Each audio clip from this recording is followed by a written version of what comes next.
Барањата на Сојузот на синдикати на Македонија за минималец од 600 евра за работниците се реални, но бизнисот нив не може да ги издржи.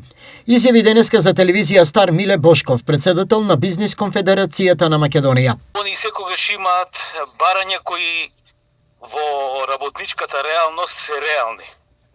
За некои од македонските бизниси тие барања се прашање на продуктивност, прашање на лојалност, прашање на здрави работници, ама за некои работници и за некои работодавачи кои во исто време се и работници, мислам на самостојните вршители на дејност, на занаетчиите, на микрокомпаниите, на стартапите, за тие стварно не се реалност. И затоа економијата треба да размислува слоевито да се развива и слоевито да се договара, односно секторски е поточно да кажам. Кои би биле последиците за компаниите доколку се прифатат барањата на синдикатот? Па пред се зголемениот трошок.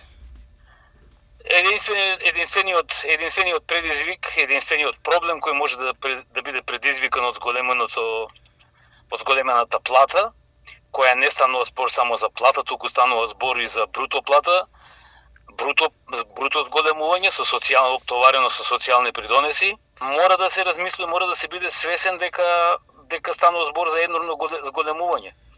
Кога станува збор за компании, микро или мала компанија од 1 до 9 вработени, тогаш станува збор за зголемување од 100.000 денари месечно.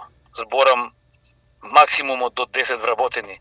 Меѓутоа, кога станува збор за компанија со 20, 30, 50 вработени, математиката и не е баш така розова, ни па трошокот, ниту пак можноста да се издржи тоа. Без оглед на големиот јас и разлики помеѓу барањата на ССМ и можностите на компаниите, минималната плата сепак ќе оди нагоре, потврдува Бошков.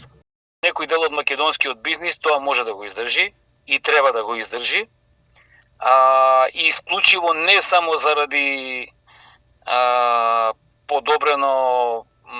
подобрениот стандард на работниците, туку и заради размислување за оптимизацијата на работењето и трошоците. Секое ново зголемување на трошокот треба да биде ново потсетување дека треба да се намалат неосновните трошоци и да се зголеми ефикасност.